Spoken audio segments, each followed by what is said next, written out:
In the mid-18th century, a land rush developed for control of the vast California wilderness. In the name of Spain, an unlikely group of soldiers and priests undertook an epic quest to establish settlements along the treacherous west coast of North America, forever changing the future of California and its natives. Join us for a journey filled with wondrous miracles and bitter acts of betrayal as we go in search of history to explore the saints and sinners of the California missions.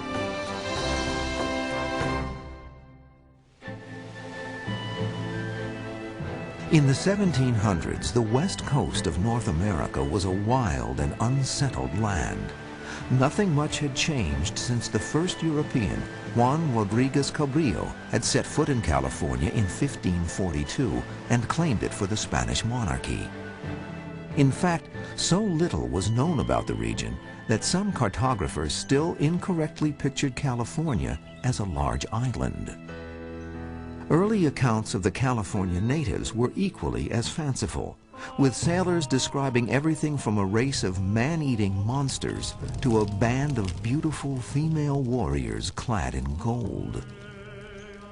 In truth, California was home to more than 63 tribes of hunters and gatherers. With an abundance of natural resources, coastal California supported an indigenous or aboriginal population of nearly 340,000, making it one of the most densely inhabited areas in North America. The natives lived a rich and relatively peaceful existence. But they had no idea that their world was about to be torn apart. In 1767, King Carlos III of Spain received word that English and Russian explorers were heading towards California. To solidify the tenuous Spanish claim that Juan Cabrillo had made 200 years earlier, the king approved a bold plan to establish permanent Spanish settlements in the California wilderness. It's an expedition which is supposed to plant the Spanish flag and the Christian cross in Alta or New California. Carlos III decreed that Franciscan priests, accompanied by a small group of soldiers, would depart from Mexico on an expedition to establish Spanish missions along the coast of California. Representing the military was Captain Gaspar de Portola. A lifelong soldier, he possessed great tact and spiritual understanding. These qualities made him uniquely suited to lead this delicate alliance between the sacred and the secular. Representing that arm was the bookish and frail Franciscan missionary, Junipero Serra. Although the 56-year-old padre seemed an odd choice to lead the mission, Serra felt that converting the natives of California was the calling of his life. Outwardly, Father Serra and Captain Portola exhibited a strong rapport, but beneath the surface, a subtle power struggle was beginning to take shape. So what you had right from the beginning was a series of conflicting interpretations of this movement. For a time, all conflicts were put aside as the first part of the expedition set sail from La Paz, Mexico on January 9, 1769. The 219 soldiers, sailors, and priests of the mission expedition were divided into two groups. The advance party, comprised of 3 ships filled with supplies, left first to prepare for the arrival of the other men. The bulk of the expedition would travel over land under the direct command of Captain Portola and Father Serra. If all went well, both expeditions would rendezvous in 3 or 4 months near the Bay of San Diego. The second mission would be built at Monterey Bay, 370 miles to the north. Between these two anchors, 19 more missions would eventually be built, each spaced about 1 day's travel from the next. A road called El Camino Real would link them all, serving as a tenuous lifeline for this chain of wilderness outposts. The land-based Portola expedition faced setbacks from the start. A mosquito bite on Father Serra's leg became ulcerated, making it impossible for him to sleep or walk. Expedition leader Gasparo de Portola did not want Father Serra jeopardizing the entire endeavor and insisted that he withdraw. The Padre steadfastly refused. I trust in God, who will give me the strength to arrive at San Diego. Even if I die on the road, I will not go back. Father Serra placed his faith in prayer and an old mule handler who healed his leg with animal salve. It would be the first in a series of extraordinary events surrounding the holy man. After 4 months of laborious overland travel through the endless deserts of Baja California, Serra and Portola arrived in San Diego on July 1st, 1769.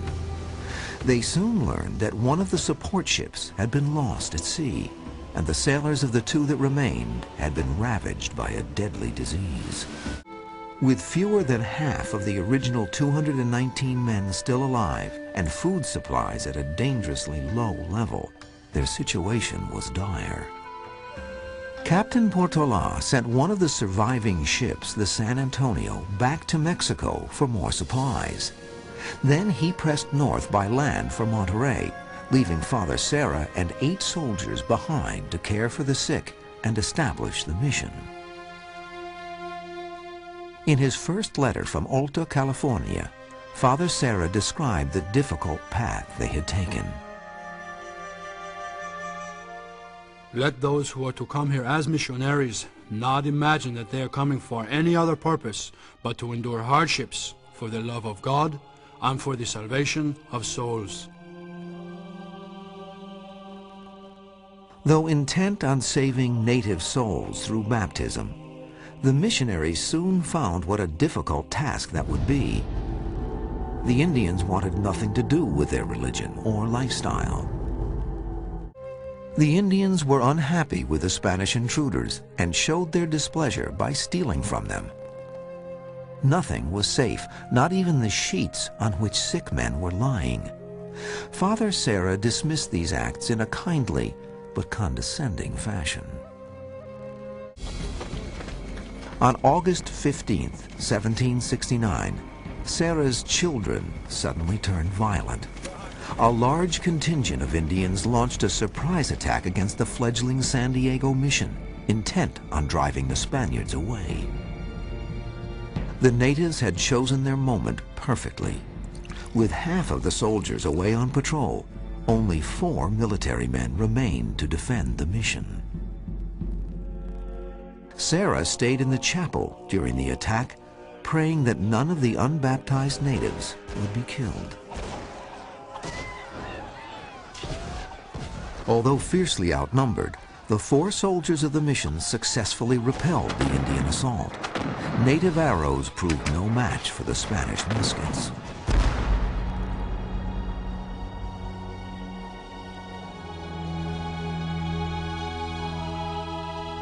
Captain Portola and the men of his expedition finally limped back into San Diego 6 months after their departure.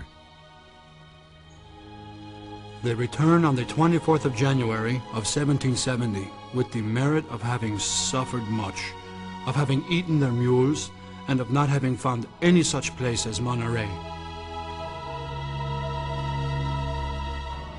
Portola was distressed to find that the ship San Antonio, which he had sent back for supplies 6 months earlier, had not yet returned. Without additional food, Captain Portola knew his men would soon starve. The only option was to declare the mission project a failure and retreat to Mexico. The decision was a bitter blow to Father Serra, who was about to see his lifelong aspiration abandoned before it had even started.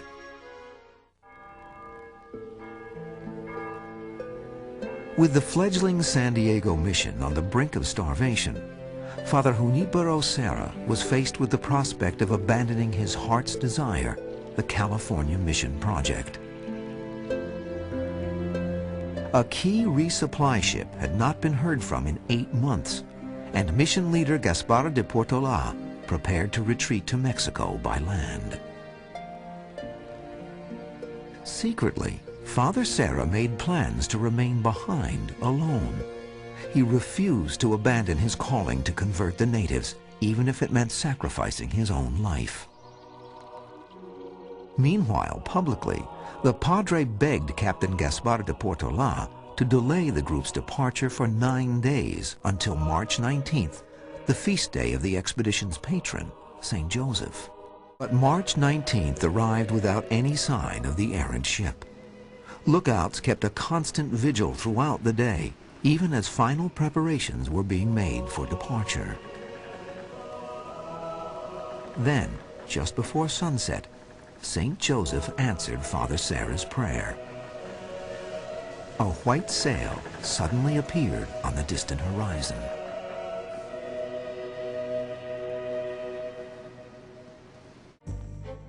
Captain Portola and his men used the newly arrived supplies to strengthen and expand the mission compound.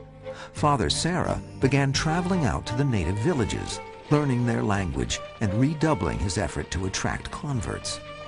It took nearly 7 months, but Father Serra finally enticed his first native family to bring their child to be baptized. The event was cause for great rejoicing in the mission. But as Father Serra began pouring water on the child's head, the parents suddenly had second thoughts. Snatching the child from Father Serra's arms, the parents ran away. But Serra would not give up. There would be new hearts and minds for him to conquer. With San Diego sufficiently supplied and fortified, Captain Portola and Father Serra sailed north for Monterey. By sea, the group easily located the harbor.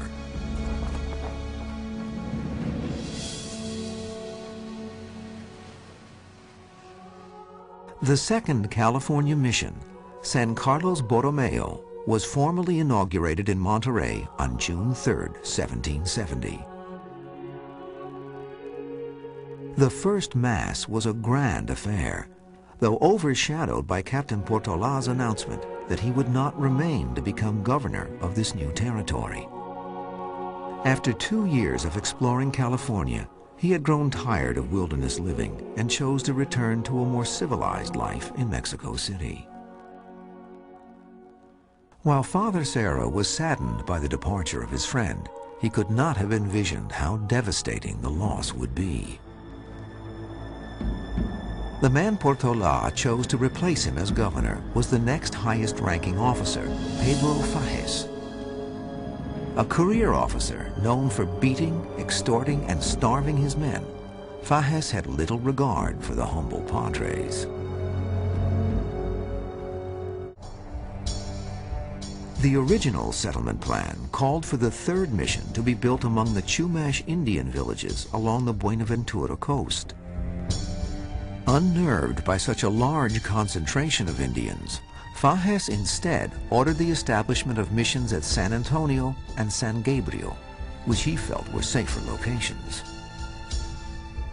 But as soon as an advance party arrived at San Gabriel, they were menaced by a great band of armed Indians.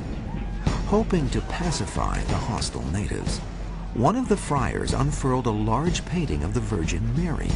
At the sight of the image, which they took to be a goddess, the natives unexpectedly laid down their bows and arrows. The painting's effect on them was so strong that they even helped the soldiers erect an enclosed fort and chapel at San Gabriel. But the idol did not last. Within days, one of Fages's soldiers killed an Indian chief. Word of the murder spread rapidly, causing unrest among the other tribes. Father Serra could see that many natives were refusing even to come near his mission, fearing abuse from the soldiers.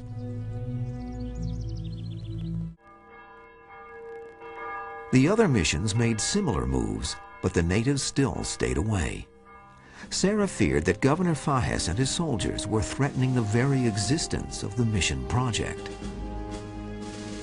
In desperation, the steadfast Serra took the brazen step of sailing to Mexico City to present personally his concerns to Viceroy Antonio Bucareli. Bucareli wholeheartedly agreed with Father Serra. He officially granted the mission's autonomy from military rule and dismissed Governor Fages from his duties. Unfortunately, the new governor, Don Fernando de Rivera, proved little better than the man he replaced, in Father Serra's view. Serra had barely returned to Carmel before he began a new campaign to have Governor Rivera dismissed as well. The authorities began to tire of Serra's constant complaints.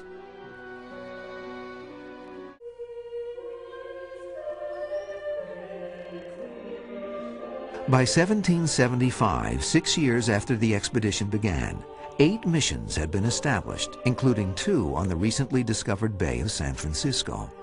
The entire chain was thriving, with the exception of San Diego. From the start, the San Diego Indians resisted all attempts to be converted. But as the frustrated priests became more aggressive in their quest to save souls, the natives were forced to react. On the night of November 4th, they made a second desperate attempt to expel the Spanish invaders. While the mission's 11 soldiers and 2 priests slept, nearly 1,000 hostile Indians gathered outside the mission walls. Just past midnight, the attackers burst in, plundering the chapel and setting fire to the other buildings. Father Luis Jaime rushed out to face the attackers, pleading, "Love God, my children." The angry mob fell upon the defenseless padre, brutally beating him beyond recognition and shooting him with 18 arrows. The other Spaniards managed to survive the attack. Despite their overwhelmingly superior numbers, the natives lacked the organization of forces to drive the missionaries out.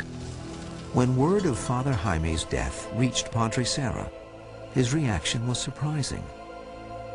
Thanks be to God. Now that the terrain has been watered by blood, the conversion of the San Diego Indians will take place. Governor Rivera did not share Serra's ecclesiastical fervor, however, and ordered the immediate evacuation of San Diego and the newly dedicated mission at San Juan Capistrano. Just 6 years after its founding, the anchor of the California mission chain lay in ruins, its priest murdered by angry natives. The attack on San Diego further polarized the military and religious camps. Governor Rivera went so far as to break into a church to arrest one of the Indian attackers who had taken sanctuary there. The Padres were aghast at Rivera's total disregard for church sanctity and condemned him with excommunication. Estranged from the Catholic Church, Rivera soon lost favor with the king and was relieved of his duties as governor. The mercy shown by the missionaries in the face of the San Diego uprising seemed finally to win over the natives. Many came to be baptized and become part of the mission community. Once they did join the mission, the recently baptized Indians, or neophytes, were expected to work in exchange for room, board, and an education. Indian labor built the great churches and grew the crops that helped more Indians to be converted.